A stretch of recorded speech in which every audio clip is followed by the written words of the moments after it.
To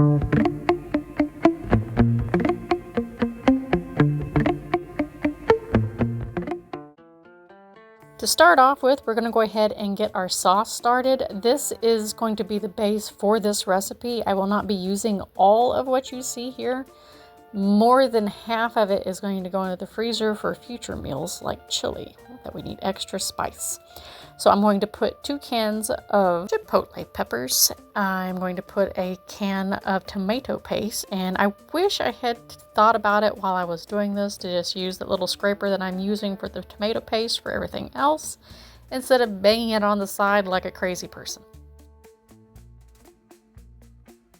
Like with all my recipes, I will add the ingredients down in the description, and I will also add it at the beginning before I ever even get started, and this will be available in its own section on my channel, so you can just go straight to it.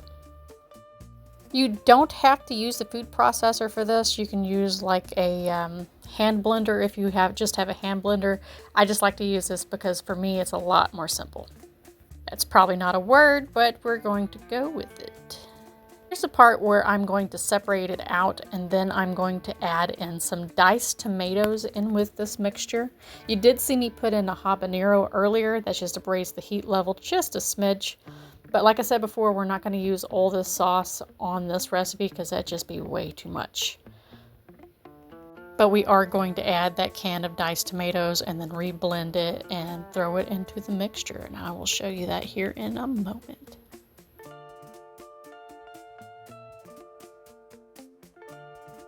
Now, if you make this, I would suggest flattening this out whenever you throw it in the freezer. That way, if you want to use a little bit, you can just kind of break a piece off.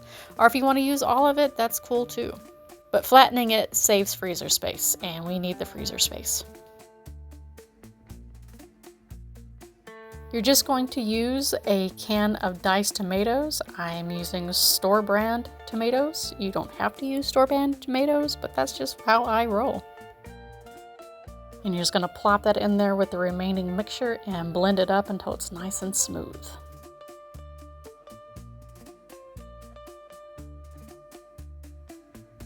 I'm going to chop up 1 medium yellow onion. I like the way it tastes. It's awesome when it's caramelized, which is what we're going to do in the pan.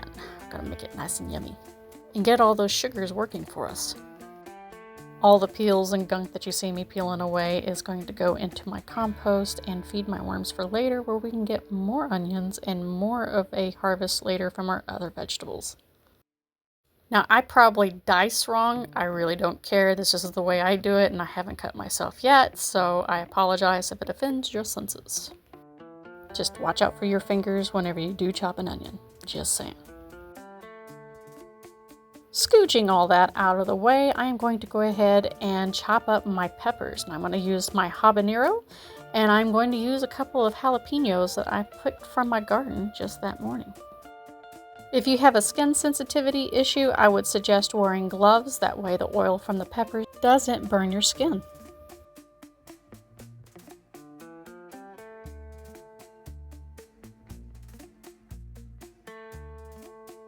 I like to dice it up real nice and small because I like to have a little bit of pepper in each bite, but it depends on how hot you want it. You can completely skip this step if you prefer. You don't have to eat it as hot as I do, especially since on the sauce you already have the chipotle peppers to begin with. But in our household, if it doesn't have heat and it doesn't burn your mouth just a little, it's not good. I'm going to caramelize my onions, and I'm going to cook my peppers in with it because I like them all the way cooked. I don't like raw. I know I'm weird. It's okay though. To each their own. But I like them cooked, so that's what we're going to do. And I'm going to add a bit of garlic as well because I put garlic in almost everything. And again, that is Member's Mark. It is a store brand garlic, so I don't go very expensive. It's just the bougiest thing that I have because I didn't smush my own. I have my stove at medium heat. That way it cooks slowly and steadily, and then about the halfway point when the onions start getting a little transparent, that's when I'm going to add my meat and some other seasonings. But until we get to that point, I am going to go ahead and cover it and let it get to where it's almost transparent.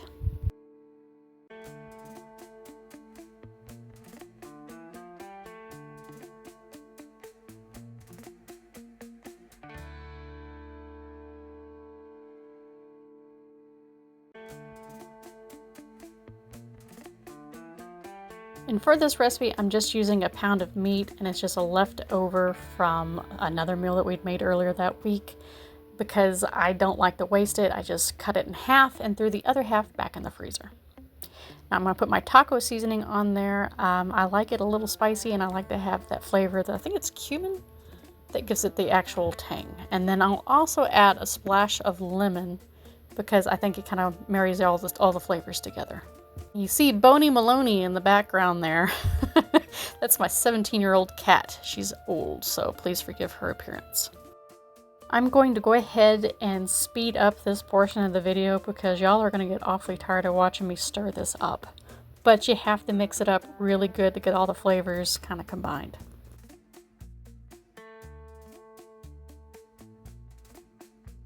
Now I would suggest covering your pot, that way your meat can thoroughly cook, and then add your lemon juice. That poor bottle has seen better days, but it's down to the last bit of it, which in our household, I'm surprised it's lasted this long. After mixing it all up, you are going to go ahead and add the sauce that we made earlier, and then recover it again until you are ready with your pan. Then I'm going to go ahead and put the lid back on and let it cook a bit more until I'm ready with the other pan. And you can use a casserole dish, or you can use a cake pan like I did. Yes, it's a casserole, but are we going to acknowledge the rules? No. I use what I got. I don't have a casserole dish, so we're using a baking pan.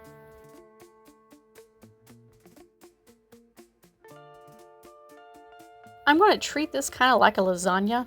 I've never made this recipe before, so I'm going to put some sauce down first. That way the tortillas do not burn on the bottom. This doesn't have to be perfect, and you don't have to make sure you get every square inch of this. It doesn't really matter that much. I just don't want it to burn because I don't want to spend extra time cleaning. And the tortillas that I am using are the carb balance, and I am going to be using 5 total. 6 total. Yeah, 6. And I'm going to rip 2 of them in half. I don't want to use a whole bunch of tortillas because I don't need to eat a whole lot of bread. Nobody in the household really does. So we're going to make do. It took a lot of restraint not to make a happy face out of this. Maybe next time. Next time I'll be childish. It's okay. It's cool. Now I'm just going to layer my ripped up piece down at the bottom to kind of even it out just a bit. It looks more like a lasagna by the time I'm done with it because I'm going to do more sauce, then I'm going to do cheese, then I'm going to do another layer of tortillas, and then another layer of cheese. So maybe it shouldn't be Tex-Mex enchiladas, maybe it should be Tex-Mex lasagna. I'm not sure. Y'all tell me in the comments what you think it should have been called. I don't really have a recipe that I'm going off of. I'm just playing it by ear. So yeah, but it turned out delicious, and we didn't have any leftovers for long because that's what we had for lunch the next day. But I will write out a recipe and add the ingredients down at the bottom.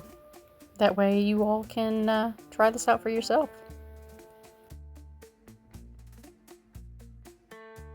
I can guarantee you nobody will be going to bed hungry because this filled us up. It was delicious. I will be making this again. And now for the final layer. Now you see why I say it looks like a lasagna instead of a Tex-Mex enchilada casserole. Now for the last layer of cheese, I don't know why I didn't just dump the entire bag on there because that's what happened anyway. And then I am going to stick it in the pan at 375 for 15 to 20 minutes until the cheese is completely melted and kind of brown on the edges. It was delicious. Did I mention it was good?